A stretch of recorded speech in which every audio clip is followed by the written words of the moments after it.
नमस्कार दोस्तों। एनडीए बा बीजेपी गवर्नमेंट द्रौपदी मुर्मू को तांकर प्रेसिडेंशियल कैंडिडेट भाव में नॉमिनेट करे आउ एबे सुधा द्रौपदी मुर्मू तांकर प्रेसिडेंशियल नॉमिनी भरी सारी आउ 18 जुलाई को प्रेसिडेंशियल इलेक्शन बा पोल होगा जाउची आउ जोठी की रामनाथ कोविंद बा पूर्वतन आमर राष्ट्रपति बा प्रेसिडेंट जी थे 24 जुलाई को टर्म शेष होची। तो निहाती भाव में आज जानापी चेष्टा करवा कि प्रेसिडेंशियल इलेक्शन केमी हुए। तो मुझे विभिन्न प्रकार कैटेगोराइज रे डिवाइड करी। तो आपड़ कहींपर जे प्रेसिडेंशियल इलेक्शन जितेबाला हुए तो आमर कन्स्टिट्यूशन बा आर्टिकल कौन नहीं इनभोव करे बा यार कौन संप्रसारण करे। तो प्रेसिडेंट्स इलेक्शन पाई तो आर्टिकल 56 ए रे लिखा है कि Constitution provides that the President shall hold office for the term of 5 years from the date to enter to the office। Article 62 रे लिखा जाइए कि election to fill the vacancy caused by the expiry of the term of office of the President shall be completed before the expiry of the term। ता माने जे article 62 अनुसार जदि कौन सी president करो इलेक्शन टर्म शेष होगा जाऊँगी पूर्वर अर्थात जो दिन शेष होगा जाऊँगी टर्म बा पूर्वतन प्रेसिडेंट कर तार ठीक पूर्वर गोटे प्रेसिडेंट इलेक्टेड हवा दरकार देशपाई। तो निहाती भाव में तापर आलोचना करने चाहिए यहाँ मु डिफरेंट कैटेगोरीज रे डिवाइड करी। तो प्रथमे मु आलोचना करी इलेक्टिंग बॉडीज तापर इलेक्शन कंडक्शन आपर जो आमर इलेक्टोराल कॉलेज अच्छी जे पावर्स उपरे तापर किभली यार कंक्लूजन कौन रहिबो। तो चलतु वीडियो स्टार्ट करिवा। तो जदि प्रेसिडेंशियल इलेक्शन रे आपण देखिया पई चाहिबे तो दी प्रेसिडेंशियल इलेक्शन रे मेंबर ऑफ पार्लियामेंट्स आउ जो राज्यसभा सदस्य थांदी plus MLAs of all state रो जतक एमएलएस थांदी से माने ही पार्टिसिपेट करंती। को माने पार्टिसिपेट करंती नहीं तो निहाती भाव में मुझे आपको कहवाई चाहिए जो मैंने धरिनिय राज्यसभा जड़े सांसद बा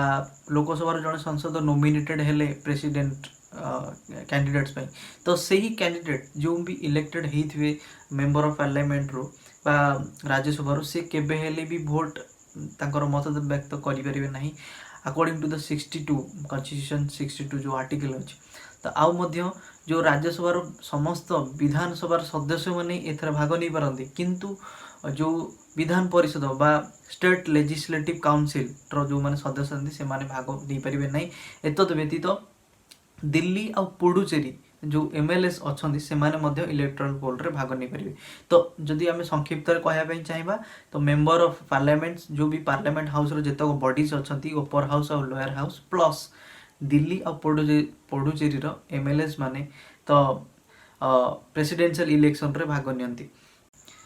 तो आप जदि इलेक्शन कंडक्शन उपर नजर पकेबे तो पाखापाखी प्रेसिडेंशियल इलेक्शन रे पार्टिसिपेट करती 4900 सदस्य। तो कहींपर जो बोथ एमएलए आउ एमपी जो upper house lower house plus Delhi Puducherry total सदस्य 4900 इलेक्शन रे पार्टिसिपेट करती। आउ 4900 जो लोक बा सदस्य पार्टिसिपेट करते जदि आप डिवाइड करार चेष्टा करेंगे तो 543 मेंबर आसती लोअर पार्लियामेंट हाउस बा मेंबर ऑफ पार्लियामेंट आउ राज्यसभा सदस्य आसती 233। तो टोटाल जदि आप संजोग करेंगे मिसई देवे तो निहाती भाव में 776 जन सदस्य पार्टिसिपेट करती केवल पार्लियामेंट रू। तो आउ देखिए जदि बाकी जो रेस्ट रहिले तो स्टेट जो एमएलएस अच्छा टोटाल जो आमर जो इंडिया टोटाल जो स्टेट अच्छी स्टेट रू कंट्रीब्यूशन करती एमएलएस को संख्या होची 4123 जन सदस्य प्रेसिडेंशियल इलेक्शन रे पार्टिसिपेट करती। तो आउ गोटे टर्म आसूची आपन गोटे वर्ड कहवाई चाहिए जे इलेक्टोरल पूल बा इलेक्टोरल पूल और इलेक्टोरल पावर कौन। तो निहाती भाव में आपण मानू अवगत करने चाहिए जे 1971 जो स्टेट सेंसस आईन अनुଯାयी तो value of MLAs vote varies from high of 2008 in Uttar Pradesh to low as of 7 Sikkim माने कहि परिबे जे एमएलएस को पावर आपण गोटे एमएलएस को पावर जदि उत्तर प्रदेश रे कंसीडर करिवे जे 208 थाए माने कहि परिबे जे 208 मिले अंक जेतेबेले गोटे एमएलए यूपी रु जदि गोटे कैंडिडेट गोटे प्रेसिडेंशियल कैंडिडेट को जदि भोट करती भोट दियंती तो जोटी कि सिक्किम सबुठु छोट राज्य जदि सी तांको एमएलए कंट्रीब्यूट करती प्रेसिडेंशियल इलेक्शन रे गोटे भोट तो सेठी तांको केवल 7 इलेक्टोरल पावर मिले तो एते बड़ गैप कम पे कहीं आपड़ देखिए यूपी गोटे बहुत बड़ स्टेट तो सेठी गोटे एमएलए जो था तो से अनुसार जनसंख्या अधिक थाए तेणु से पावरटा अधिक हो जाए जोटी कि आप सिक्किम को कंपैरिजन करेंगे आज कंपैरिजन टू जो अच्छी आमर यूपी ठू सिक्किम पॉपुलेशन तेणु कम तेणु से अनुसार पावर कमे दि जाए 1971 सेंसस अनुसार तो से पावर मिले 7 तो आउ गोटे जिनस आपको चाहिए जे जदि ये आप कैलकुलेट करेंगे जे 208 पावर्स तो यूपी रो एमएलए संख्या हूँ 403 जदि ये आप कैलकुलेशन करेंगे तो 208 इंटू 403 एमएलएस तो टोटल भोट आसूची 83,824 माने 83,824 टोटल जो भोट बा इलेक्टोरल पावर जनरेट हुए केवल गोटे स्टेट रू आ जोटी आप सिक्किम को कंपैरिजन करेंगे जहाँ 32 एमएलएस अच्छा तो 32 इंटू 7 तो पाखापाखि से भोट बा इलेक्टोरल पावर आसे केवल 32 एमएलएस को पाखर 224 बा 224 इलेक्टोरल पावर तो यही भाव में डिफरेंट होगी थाए जो पार्टीज जो बड़ बड़ स्टेट तो ये आपको आउ गोटे डाटा इनफॉरमेशन देवी जो बड़ बड़ स्टेट अच्छी बड़ स्टेट अच्छी से तो रूलिंग पार्टी सब पाखापाखि डिफरेंट कोड रिजनल कोड तो गोटे भी बीजेपी गवर्नमेंट रो नहीं तो आपड़ कहींपारे जे यूपी रे अच्छी तो निहाती भाव में हाँ केतेटा स्टेट रे बा यूपी आ जो मध्य प्रदेश बड़ बड़ जो स्टेट किछिटा अच्छी तो ता पाखे बीजेपी अच्छी बीजेपी गवर्नमेंट अच्छी तो आपड़ कहींपारे सेठी भी एमएलए माने कंट्रीब्यूशन करेंगे तो बीजेपी को विन करिया सहज किंतु ये मुझे कहना चाहिए आ जो बड़ बड़ वेस्ट बेंगल जो भी बड़ बड़ स्टेट अच्छी बाकी जिते स्टेट अच्छी से बीजेपी गवर्नमेंट ना तो सेठी बीजेपी को कंट्रीब्यूशन एते भी आसब ना तेणु ये तो आप कहे कि नहीं बीजेपी को जितिया बहुत कष्ट हो तो मुझे आउ गोटे भी गणित बुझाई चाहिए जे आपड़ जदि जानी थे जे एमएलएस होती टोटाल जो कंट्रीब्यूशन करती तो 4,123 जन जोटी कि एमपीज कंट्रीब्यूशन करती 776 तो 1971 सेंसस अनुसार बा लॉ अनुसार आपड़ कहींपारे जदि यही भाव में आम देखा धरनीय टोटाल जो आमर एमएलएस कंट्रीब्यूट करती इलेक्टोरल पोल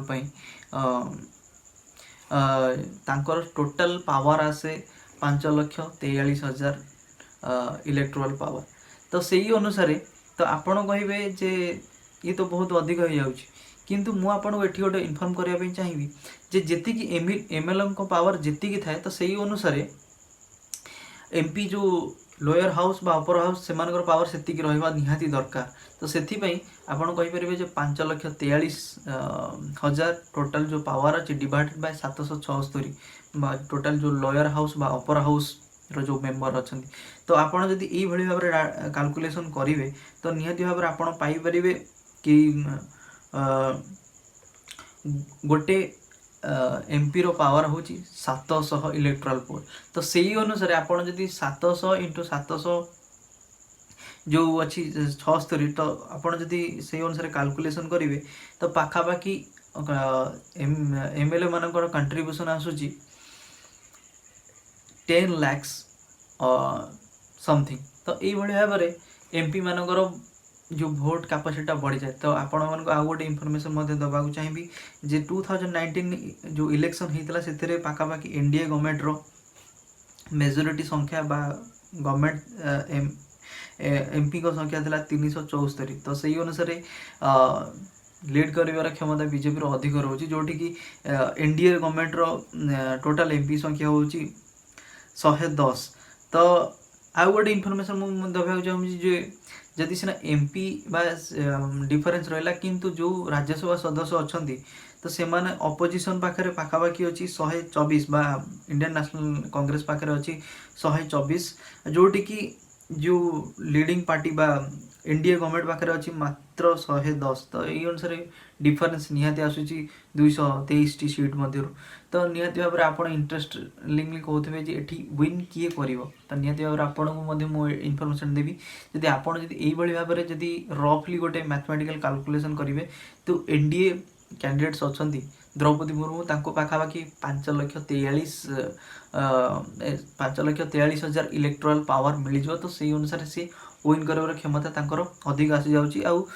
यही भाव में गणित किसी कहूँ एनडीए गवर्नमेंट कैंडिडेट ही प्रेसिडेंट हे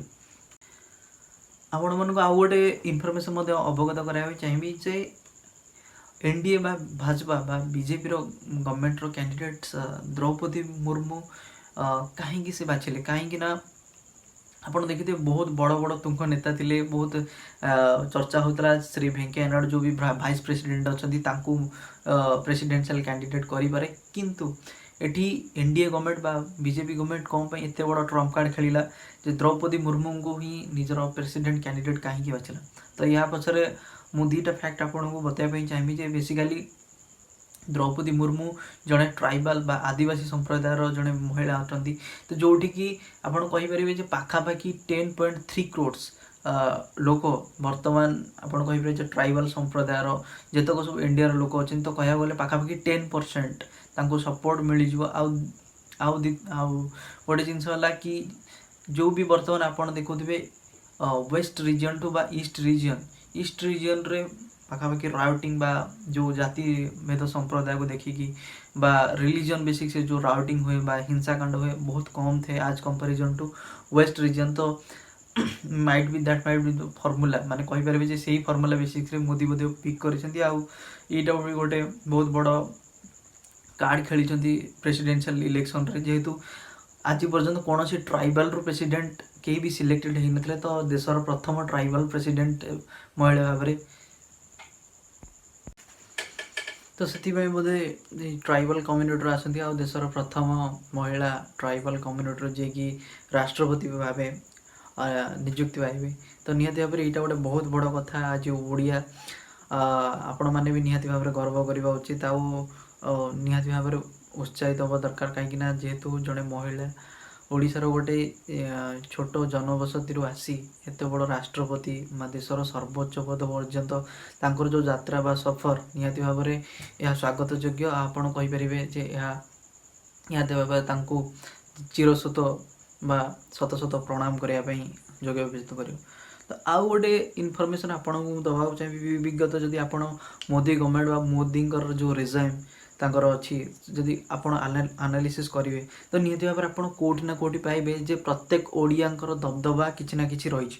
तो मु आपन को किछिटा बड़ बड़ ओडिया जो माने कि वर्तमान मोदी गवर्नमेंट रे सर्व कर नेशन को लीड करुँच डिफरेंट सेक्टर तो निहती भाव आपन को कहवाई चाहिए जे गिरीश चंद्र मुर्मू जी की प्रथमे Modi government lieutenant governor Jammu Kashmir पाइले एतद व्यतीत आउ गोटे इनफर्मेशन मुझे आपको शेयर करी जे शक्तिकांत दास जी की आरबीआई गवर्नर भाव में एबे भी तांगर पीरियड एबे भी चली सब बड़ हाईली पोस्ट जो बैंकिंग सेक्टर थाए सी पदोन्नत भाव अच्छा जी जड़े ओडिया आउ कहवाई चाहिए जे बर्तमान आईएमडी डीजी मृत्युंजय महापात्र आउ आप देखिथे वर्तमान जो अच्छा पीके मिश्र जे कि additional chief secretary Modi government जो तांकर कैबिनेट अच्छी Ashwini Vaishnaw railway minister Bisheswar Tudu BJP spokes Dharmendra Pradhan तो यही भाव में बहुत बड़ बड़ पदोन्नति पाई मोदी गवर्नमेंट रे आउ एबे द्रौपदी मुर्मू जी की प्रेसिडेंट हाँपाई जाऊँगी तो निहाती भाव में कोठी ना कोठी मोदी आपन तो कहींपर जे मोदी कोठी ना कोठी जो सरकार अच्छी मोदी जी निहाती भाव में कोठी ना कोठी ओडिया लोकों प्रति किसी ना किसी तो भल रिलेसन अच्छी जो कि मोदी बा तांकर गवर्नमेंट जो रिजाइम अच्छा जो टॉप ऑफिशियल अच्छा तो प्रथम पर्सन भाव उभाई आसुँच तो जहाँ भी हो जो भी जिनस हो निहाती भाव में आउ आपन कहवाई चाहिए कि यहाँ तो बहुत बड़ सौभाग्यर कथा समस्त ओडिया मानक ओडिया भाव गर्व करवा दरकार कि जिते दशंधि अच्छी विगत बोधे मुझे भावुँ कि जिते बर्तमान डिकेड 20 जो अच्छी विगत 2 दशंधि भितर एत बड़ प्रायोरिटी ओडिया केवे दि जाता अन्य कौन गवर्नमेंट रे प्रथम मोदी गवर्नमेंट रे दि जाता तो मु निहाती भाव में मोदी गवर्नमेंट पाखे निहाती भाव में चिर नमस्य कहीं एत बड़ पोस्ट रे देइछंती तो बस वीडियो को शेष करिया आपण को निहाती भाव में कहवाई अनुरोध करने चाहिए कि निहाती भाव में आगको बहुत बहुत भल भल वीडियोज आने चेष्टा करी तो आपण मानकर सपोर्ट भल पाइबा निहाती भाव दरकार जो भी जी मात्रा आपण देखुं निहाती भाव में सेयार करूँ अन्य मन को देखु आउ तांको भी किसी नॉलेज आसो आउ से माने भी किसी जानी पारे जे एक्चुअली कौन घटुची कौन होची तो रहुची जय जगन्नाथ।